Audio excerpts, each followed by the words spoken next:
Good morning students. आज हम taxonomy में 5th और लास्ट यूनिट स्टार्ट करने जा रहे हैं, जिसका पहला टॉपिक है एंडोस्पर्म या भ्रूणपोष। आइए पढ़ते हैं इसके बारे में। ये भ्रूणपोष कैसे बनता है, ये क्या होता है। एंजियोस्पर्म्स में दो में से एक गैमीट एग के साथ फ्यूज होकर जाइगोट का निर्माण करेगा। हम ये जानते हैं, हमने पहले के लेक्चर्स में, वीडियो लेक्चर्स में ये पढ़ा है कि जो है गैमीटोफाइट, मेल गैमीटोफाइट जो है वो दो मेल गैमीट्स बनाता है। इनमें से एक मेल गैमीट एग के साथ फ्यूज होकर जाइगोट का निर्माण करता है। इस प्रोसेस को हम युग्मक संलयन या सिनगैमी कहते हैं। दूसरा मेल गैमीट पोलर न्यूक्लियाई के साथ फ्यूज होकर प्राइमरी एंडोस्पर्म न्यूक्लियस या प्राथमिक भ्रूणपोष केंद्रक बनाता है। तो मेल गैमीट, ये प्रोसेस जो है मेल गैमीट का ध्रुवीय केंद्रकों के साथ संलयन या पोलर न्यूक्लियाई के साथ उसका जो फ्यूजन है, ये प्रोसेस डबल फर्टिलाइजेशन अथवा ट्रिपल फ्यूजन कहलाता है। हम इसे द्विनिषेचन या त्रिसंलयन कहते हैं। इस प्रकार से जाइगोट एम्ब्रियो बनाता है और जो प्राइमरी एंडोस्पर्म न्यूक्लियस है वो एंडोस्पर्म में विकसित हो जाता है। इसके अपोजिट ये इसी प्रकार, इसीलिए हम इसको ट्रिप्लॉइड, एंडोस्पर्म को ट्रिप्लॉइड या त्रिगुणित कहते हैं। इसके विपरीत जिम्नोस्पर्म्स में निषेचन से पहले एंडोस्पर्म्स बन जाता है और ये हैप्लॉइड होता है।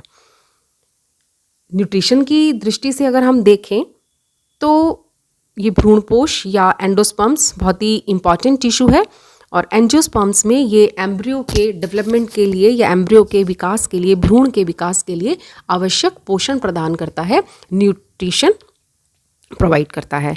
एंजियोस्पर्म्स में फैमिली ऑर्किडेसी, पोडोस्टिमेसी, ट्रापासी या ट्रेपेसी फैमिलीज को छोड़कर बाकी लगभग सभी एंजियोस्पर्मिक प्लांट्स के अंदर एंडोस्पर्म पाया जाता है। कुछ प्लांट्स जैसे बीन्स, पीस एटसेट्रा, इनमें पूरा का पूरा एंडोस्पर्म्स जो है वो डेवलपिंग एम्ब्रियो के न्यूट्रिशन में कंज्यूम हो जाता है। तो इस प्रकार से जब मैच्योर सीड्स बनते हैं तो उनमें एंडोस्पर्म नहीं पाया जाता। इस प्रकार के बीजों को, इस प्रकार के सीड्स को हम नॉन एंडोस्पर्मिक सीड्स कहते हैं।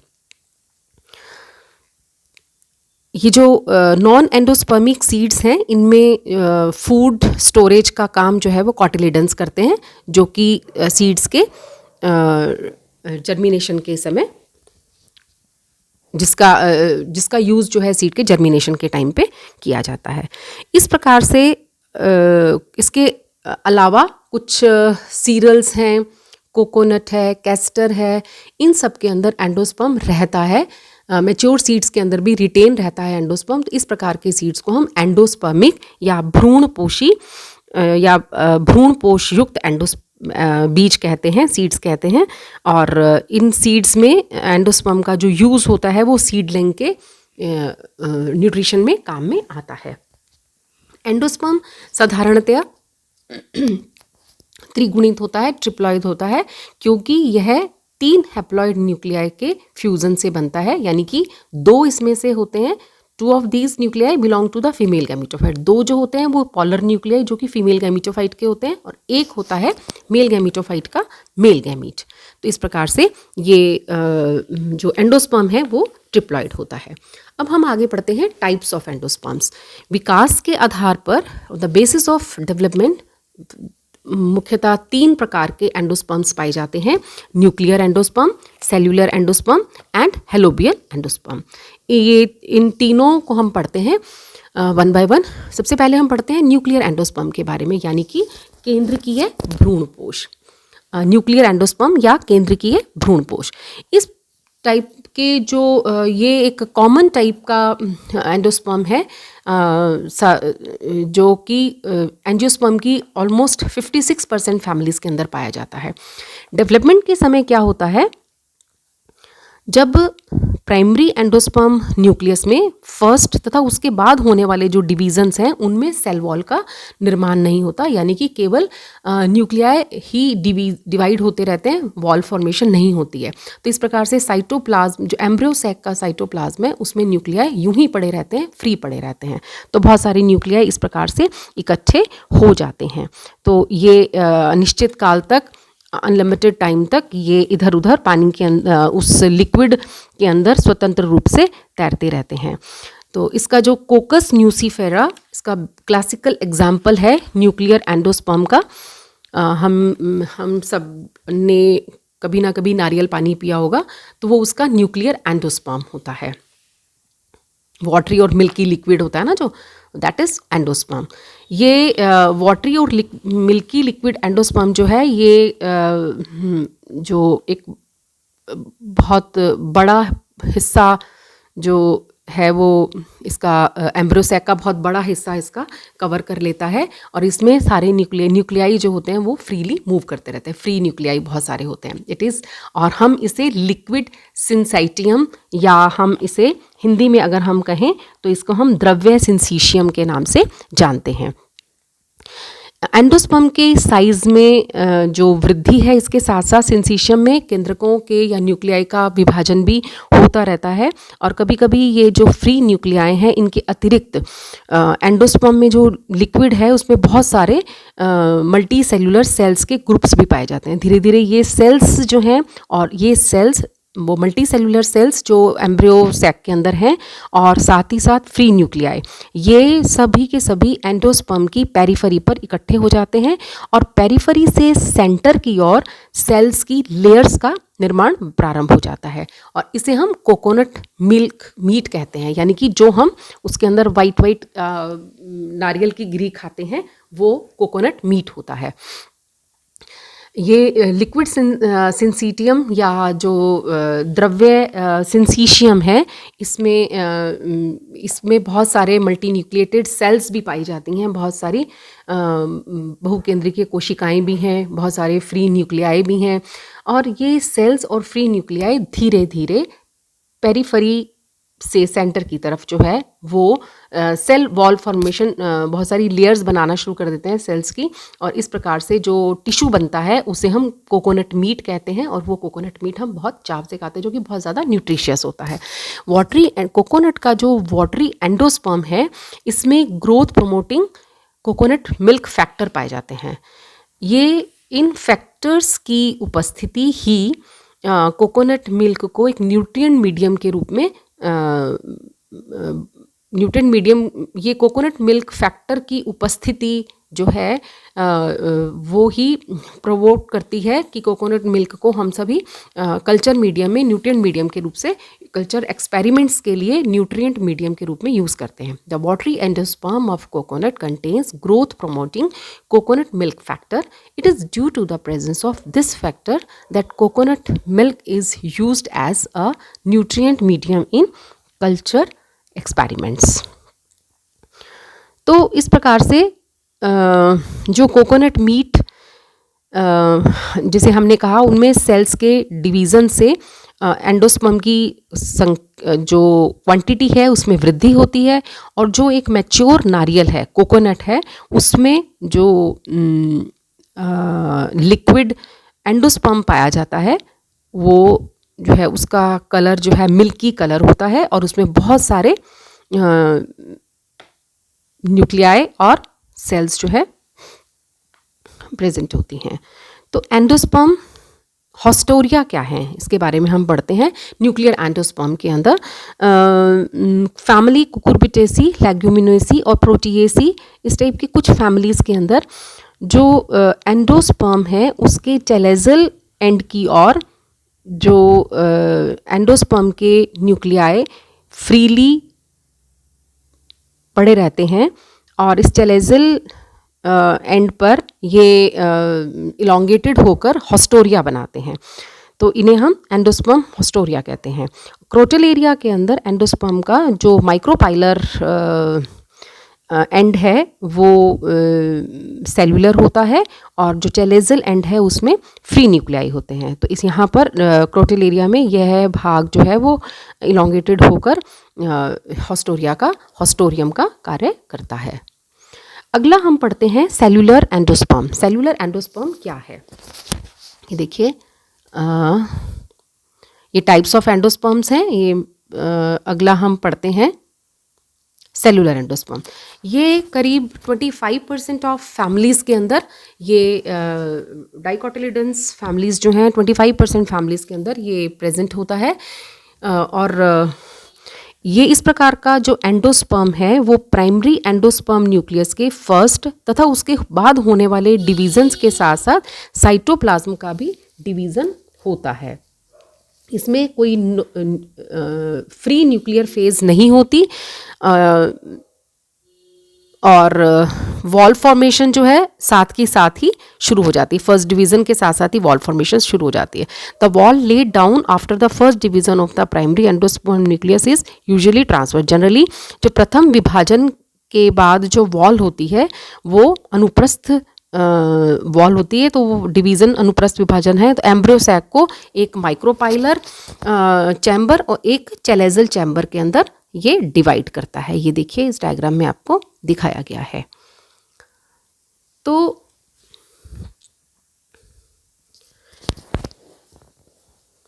इस प्रकार का एंडोस्पर्म जो या सेलुलर एंडोस्पर्म है, इसका विकास किसी भी स्टेज में, इसकी अब विकास के किसी भी स्टेज के अंदर फ्री न्यूक्लियाई जो हैं वो प्रेजेंट नहीं होते, ये मैंने आपको बताया। और पहले विभाजन जो न्यूक्लियस के पहले विभाजन के पश्चात साइटोप्लाज्म का जो विभाजन है वो एक अनुप्रस्थ भित्ति के द्वारा होता है। एंडोस्पर्म हॉस्टोरिया सेलुलर एंडोस्पर्म की एक इम्पॉर्टेंट इसका फीचर है कि इनकी एक या अधिक सेल्स जो हैं वो हॉस्टोरिया का कार्य करने के लिए एक विशेष रूप धारण कर लेती हैं।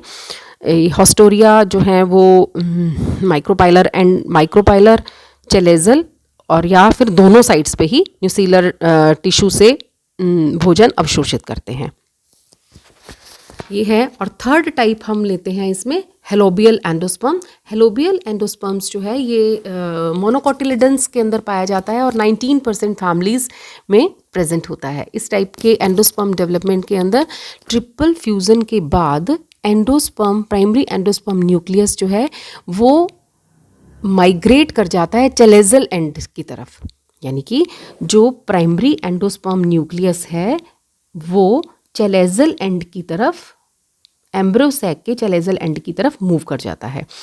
तो फर्स्ट डिवीज़न के बाद जो वॉल फॉर्मेशन होती है, प्राइमरी एंडोस्पर्म न्यूक्लियस के फर्स्ट डिवीज़न के बाद जो वॉल फॉर्मेशन होती है, ये क्या बनाएगी, एक large micropylar and a small chalazal endosperm chamber.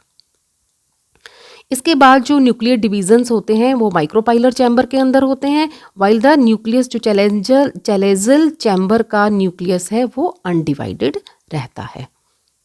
ये देखिए, ये इसमें यहाँ पे दिखा रखा है इस डायग्राम में। तो माइक्रोपाइलर चैम्बर में रेगुलर वॉल फॉर्मेशन होती है और इस प्रकार से ये पार्ट जो है वो मल्टी सेलुलर या बहुकोशिकीय हो जाता है। परंतु चेलेजल चैम्बर के अंदर there is no wall formation और मैच्योरिटी के टाइम पे क्या होगा, इट कंटेन्स वन और more disorganized nuclei. Micropylar chamber में रेगुलर वॉल फॉर्मेशन भी है और सेल डिवीज़न भी है, और चेलेजल चैम्बर में वॉल फॉर्मेशन नहीं है और इस प्रकार से मैच्योरिटी के टाइम पे यहाँ पे डिसऑर्गेनाइज्ड न्यूक्लियाई जो है पाए जाते हैं। एंडोस्पर्म हॉस्टोरिया डेवलप होते हैं माइक्रोपाइलर टिश्यू से, ये मैं आपको बता चुकी हूँ। सेलुलर एंडोस्पर्म में characteristic haustoria is that it's one और मोर सेल्स बिकम स्पेशलाइज्ड, जो है वो हॉस्टोरिया के रूप में कार्य करने के लिए। और न्यूक्लियर एंडोस्पर्म के अंदर चेलेजल सिनोसिटिक पार्ट जो है वो एम्ब्रियो सैक का वो ट्यूबुलर हॉस्टोरियम में परिवर्तित हो जाता है। तो अब हम पढ़ते हैं फंक्शंस ऑफ एंडोस्पर्म्स के बारे में। एंडोस्पर्म जो है वो it is an important medium for the successful development of the embryo.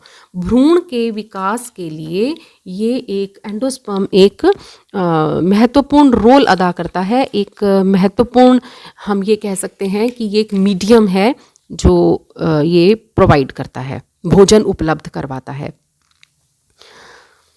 It is rich in fats, इसमें फैट्स, कार्बोहाइड्रेट्स और प्रोटीन्स बहुतायत से पाए जाते हैं जो कि सीडलिंग के एस्टेब्लिशमेंट के टाइम पे काम आते हैं, जो कि जब बीज का अंकुरण होता है और अंकुरण होने के पश्चात सीडलिंग बनते हैं तो उस समय उनको भोजन प्रदान करने के लिए इसका महत्वपूर्ण योगदान है।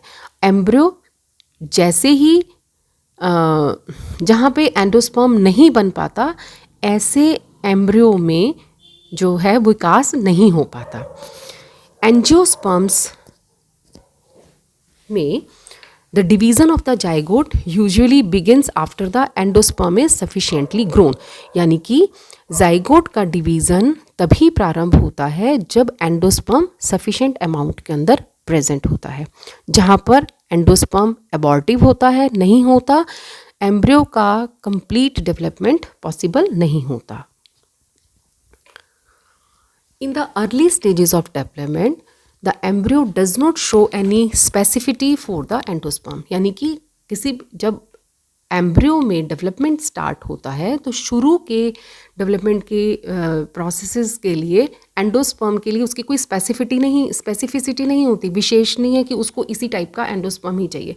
इसलिए juice of an immature endosperm of a plant may be used for the developing embryo of the other plant, यानी कि जब स्पेसिफिसिटी नहीं है, स्पेसिफिकेशन नहीं है एम्ब्रियो की एंडोस्पर्म के लिए, कब नहीं है, अर्ली स्टेजेस में, डेवलपमेंट की अर्ली स्टेजेस में, तो ऐसी परिस्थिति में हम उस इमेच्योर एंडोस्पर्म को दूसरे प्लांट्स के एम्ब्रियो को ग्रो करने के लिए भी यूज़ कर सकते हैं। फॉर एग्जांपल कोकोनट मिल्क यानी कि लिक्विड एंडोस्पर्म जो कल्चर एक्सपेरिमेंट के लिए एक न्यूट्रिएंट मीडियम के लिए हम आर्टिफिशियली बहुत यूज़ करते हैं। Similarly, nutritional qualities have been found in the juice of immature endosperm of maize and walnut, जैसे कि कोकोनट के अंदर न्यूट्रिशनल क्वालिटीज़ पाई जाती हैं एंडोस्पर्म में, इमेच्योर एंडोस्पर्म में, उसी तरह से इमेच्योर एंडोस्पर्म मेज़ और वॉलनट के भी उनमें उनके जूस में भी न्यूट्रिशनल क्वालिटीज़ पाई जाती हैं। और यही क्वालिटीज़ जो हैं जो ये probably it is due to the presence of some growth promoting hormones, कुछ हार्मोन्स होते हैं जो कि उनकी ग्रोथ को आगे बढ़ाते हैं। तो ये भ्रूणपोष के मुख्य कार्य हैं कि भ्रूणपोष किस लिए इतना उपयोगी है। कृत्रिम भ्रूण संवर्धन प्रयोगों में हम कोकोनट का मिल्क जो कि एक लिक्विड एंडोस्पर्म है उसका उपयोग करते हैं। साथ ही साथ मैंने आपको बताया मेज़ और वॉलनट के इमेच्योर भ्रूणपोष के इमेच्योर एंडोस्पर्म का जूस भी है, वो भी इसके लिए यूज़ होता है। अब हमारे सामने टर्म आई है एक जीनिया और मेटाजीनिया। जीनिया शब्द का सबसे पहले प्रयोग फॉके नामक साइंटिस्ट ने 1881 में किया। कैसे किया? इनके द्वारा बीज अथवा फलों में जो पॉलन ग्रेन्स के सीधे प्रभाव को देखने के लिए किया गया। यानी कि the word xenia was for the first time used by Focke to demonstrate the direct effect of male parent on fruits and seeds. कौन कौन से फ्रूट्स एंड सीड्स लिए? मतलब इन्होंने क्या किया कि फ्रूट्स और सीड्स पर मेल गैमीट या मेल पेरेंट का यानी कि पॉलन ग्रेन का इफेक्ट क्या होता है। फॉर एग्जाम्पल जिया मेज़ के अंदर जिया मेज़ की कुछ वेराइटीज़ के अंदर एंडोस्पर्म जो है वो येलोइश होता है और कुछ के अंदर वाइट होता है। Genetically yellow colour of endosperm is dominant over white colour. ठीक है। Appearance of xenia depends upon whether or not the endosperm character of the male parent are dominant over the female parent. यानी कि जिया मेज की अनेक species में endosperm पीले रंग का होता है और जबकि अन्य स्पीशीज़ के अंदर वो वाइट कलर का होता है। जेनेटिकली अगर हम देखें तो एंडोस्पर्म का रेड कलर एक डोमिनेंट करेक्टर है और वाइट कलर जो है उसका रिसेसिव करेक्टर है। यदि येलो एंडोस्पर्म वाली जो स्पीशीज़ है उसके पॉलन ग्रेन से वाइट एंडोस्पर्म वाली स्पीशीज़ को पॉलिनेट करवाएं तो इस प्रकार जो सीड्स बनेंगे वो डोमिनेंट यानी कि येलो एंडोस्पर्म वाले होंगे। इसके अगेंस्ट अगर हम जाएं, यदि वाइट एंडोस्पर्म वाले प्लांट्स के पॉलन ग्रेन से येलो एंडोस्पर्म वाले प्लांट्स को हम पॉलिनेट करें, परागित करें, तो ऐसी स्थिति के अंदर जो सीड्स बनेंगे वो फिर भी येलो अथवा डोमिनेंट एंडोस्पर्म वाले होते हैं। इस प्रकार इनमें जो पॉलन ग्रेन्स का जो इफ़ेक्ट है यानी कि जो जीनिया है वो प्रेजेंट नहीं होता, अनुपस्थित होता है। ऐसा केवल येलो एंडोस्पर्म के डोमिनेंट होने के कारण होता है। पॉलन ग्रेन्स का प्रभाव